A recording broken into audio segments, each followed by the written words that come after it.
The kingdom of Els was once a prosperous and peaceful land ruled by a line of just and fair kings. However, when the ecclesiast king took the throne, he brought with him a new era of darkness and cruelty. The people of Els, once content under the rule of their benevolent monarchs, now lived in constant fear of the king's wrath. The ecclesiast king was a man consumed by his love of power and his desire to inflict pain upon others. He believed that this was the only way to maintain control over his kingdom, and he ruled with an iron fist, punishing anyone who dared to challenge his authority. Under his reign, the people of Els suffered greatly. Their rights and freedom stripped away, and their lives made miserable by the constant oppression. The culture of Els was one of great beauty and sophistication. The kingdom was renowned for its art, music, and literature, and its people were well educated and cultured.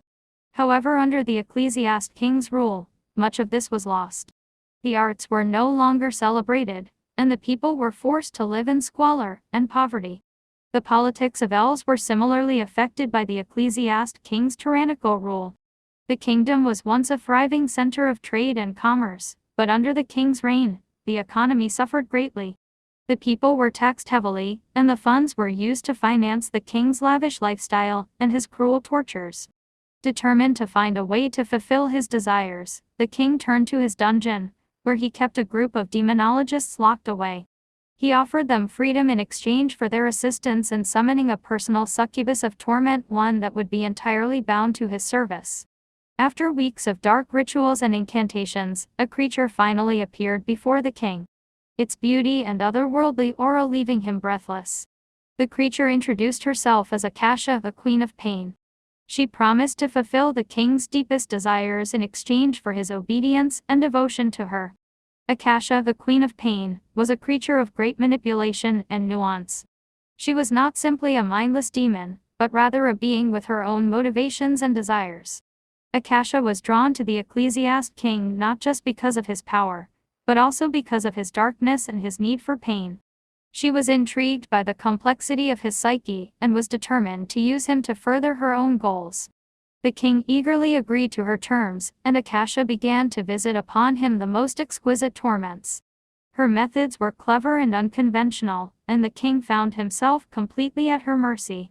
He became obsessed, spending every spare moment with her, indulging in the painful pleasures that only she could bring. The king is consumed by his obsession with Akasha, unable to think of anything else. He is drawn to her not just because of the pain she inflicts upon him but also because of the emotional connection he feels towards her. She was a master of seduction and manipulation, drawing the king deeper into her dark embrace with every passing day. Her motivations were unclear, but it was clear that she relished in the king's suffering and was driven by a deep hunger for suffering itself. As time passed, the king's neglect of his duties as a ruler began to take its toll on the kingdom. The people grew restless, and whispers of rebellion spread throughout the land. The king, blinded by his obsession with Akasha, failed to notice the growing unrest. The king's obsession with succubus grew more dangerous and all-consuming, blinding him to the needs of his people and the impending rebellion.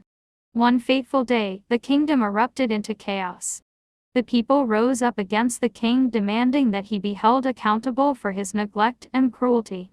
The king, realizing his mistake too late, retreated to his chambers, hoping that Akasha would protect him from the angry mob. But it was not meant to be. Akasha's true nature was slowly revealed, and it became clear that she was not bound by any sense of loyalty or morality. The people broke down the door to the king's chamber, dragging him out and hurling him from the Tower of Invocations. As he fell to his death, Akasha was unleashed from her servitude, freed to visit her sufferings on anyone she deigned to notice. The aftermath of the king's death is a time of great upheaval in the kingdom of Els. The people struggle to find a new ruler, and the land is plunged into a period of chaos and uncertainty. Akasha's actions only serve to exacerbate the situation, and many fear that the kingdom may never recover. The once mighty kingdom of Els was thrown into disarray, as the people struggle to find a new ruler to lead them. However, there is a glimmer of hope amidst the darkness. As the people of Els begin to rebuild their shattered world, they begin to rediscover the beauty and sophistication that was once so integral to their culture. The arts are once again celebrated, and the people begin to reconnect with each other and with their own humanity. Greatest weapon against tyranny and oppression is the indomitable spirit of humanity itself. For this time Akasha, now free to roam the land, visited her torments upon anyone who crossed her path, reveling in the pain and suffering she inflicted. The story of Akasha, the Queen of Pain, serves as a cautionary tale about the dangers of giving in to our darkest desires without considering the consequences. The ecclesiast king's obsession with forbidden pain ultimately led to his downfall, and the chaos that ensued in the kingdom. The lesson from this story is to always consider the potential outcomes of our actions before acting upon them. Our choices have consequences, and it is up to us to exercise restraint and act with responsibility.